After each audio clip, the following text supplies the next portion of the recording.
नमस्कार। Hindi study point पर पुनः एक बार आपका स्वागत है। मैं अजय कुमार एक नए पाठ के साथ आपके समक्ष उपस्थित हूँ।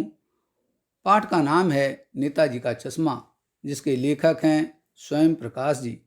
स्वयं प्रकाश जी का जन्म 1947 ईस्वी में मध्य प्रदेश के इंदौर शहर में हुआ था।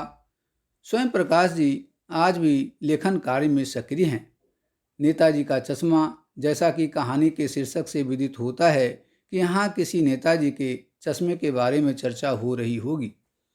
बच्चों, यह बिल्कुल सही है कि यहाँ एक नेताजी के चश्मे के बारे में बात हो रही है, परंतु यहाँ प्रश्न उठता है कि वह नेताजी कौन है। यहाँ नेताजी सुभाष चंद्र बोस का जिक्र किया गया है। सुभाष चंद्र बोस को हम नेताजी के नाम से भी जानते हैं।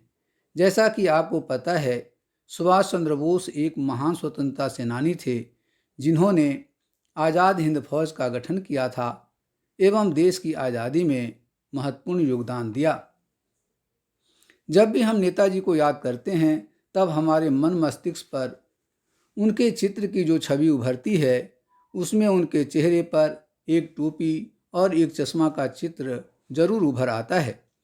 इसी चश्मे के केंद्र बिंदु में यह कहानी लिखी गई है, जो कि बहुत ही रोचक एवं प्रेरणा देने वाली है। बच्चों, इस पाठ में उन नागरिकों के महत्व को भी प्रदर्शित किया गया है जो गुमनामी के पन्ने में खो गए हैं। ऐसे अनेक लोग हैं जो देश के निर्माण में अपने अपने तरीके से योगदान दिया है, जिसके बारे में हम परिचित नहीं हैं। तो चलो बच्चों, अब हम इस पाठ को शुरू करते हैं। इस कहानी में एक हालदार साहब थे, जो कंपनी के काम से कस्बे में 15 दिन बाद आते थे। यह कस्बा एक साधारण कस्बा था। कस्बा यानी गांव से बड़ा और शहर से छोटा स्थान। इसमें कुछ कच्चे एवं कुछ पक्के मकान थे और बच्चों के लिए वहाँ एक स्कूल भी था। वहाँ नगर पालिका ने कस्बे के चौराहे पर नेताजी सुभाष चंद्र बोस की मूर्ति लगाने का फैसला किया और कस्बे के इकलौते स्कूल के इकलौते ड्राइंग मास्टर मोतीलाल जी को मूर्ति बनाने का काम दिया गया। मोतीलाल जी ने 1 महीने में संगमरमर के पत्थर से नेताजी की छाती तक मूर्ति बनाकर तैयार कर दी, लेकिन उस पर चश्मा लगाना भूल गए या पत्थर का पारदर्शी चश्मा बनाने में वे असफल रहे। मूर्ति को चौराहे पर लगा दिया गया। मूर्ति को देखकर कस्बे के लोगों में देश के लिए कुछ करने का उत्साह जागता था। उन्होंने नेताजी की मूर्ति में एक असली चश्मा लगा दिया था। हालदार साहब जब पहली बार वहाँ से गुजरे तो उन्हें लोगों का यह प्रयास और विचार बहुत पसंद आया। उन्हें लगा कि लोगों में नेताजी के बारे में काफ़ी आदर और सम्मान है। अलग अलग समय पर वहाँ से गुजरने पर हालदार साहब को मूर्ति में हर बार नया चश्मा दिखाई देता। हालदार साहब आश्चर्यचकित हो गए। वे पान वाले से हर बार मूर्ति के चश्मे बदलने की बात पूछते। पान वाले ने बताया कि कैप्टन चश्मे वाला नेताजी का चश्मा बदल देता है। जब भी किसी ग्राहक को नेताजी की मूर्ति पर लगा चश्मा पसंद आ जाता है, तो वह चश्मा उतार कर दे देता है और नया चश्मा मूर्ति पर लगा देता है।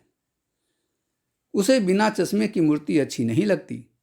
पान वाले ने यह भी बताया कि मूर्ति बनाने वाला मास्टर मोतीलाल जी मूर्ति पर चश्मा लगाना भूल गए थे, जो कैप्टन को अच्छा नहीं लगता था।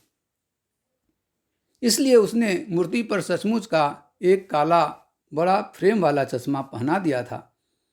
हालदार साहब कैप्टन चश्मे वाले से बहुत प्रभावित हुए, जिसने देशभक्ति से मूर्ति के अधूरेपन को पूरा किया था।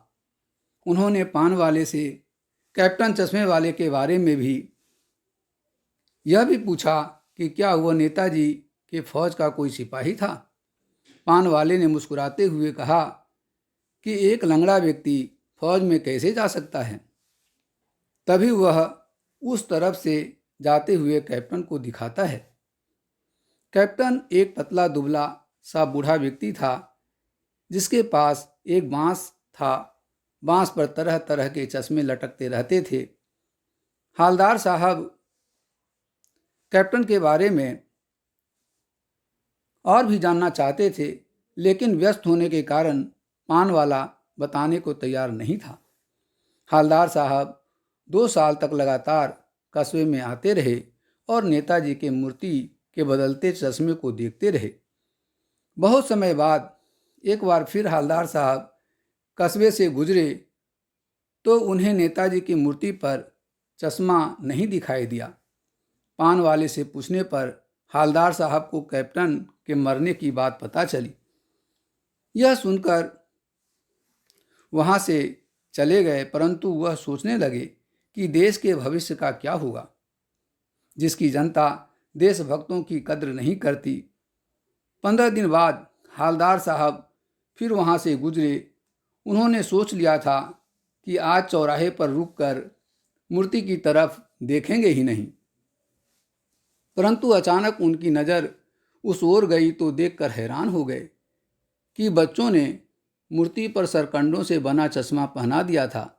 यह देखकर हालदार साहब भावुक हो गए। उन्होंने बच्चों की भावना का सम्मान करने के लिए मूर्ति के सामने खड़े होकर नेताजी को प्रणाम किया। बच्चों, इस कहानी से हमें यह शिक्षा मिलती है कि हम सभी को अपने देशभक्तों और स्वतंत्रता सेनानियों को हमेशा याद रखना चाहिए एवं समुचित सम्मान देना चाहिए। यह पाठ यहाँ समाप्त होता है। आशा करता हूँ कि यह वीडियो आप लोगों को पसंद आया होगा। इस वीडियो को अधिक से अधिक लाइक करें, शेयर करें और सब्सक्राइब जरूर करें। धन्यवाद।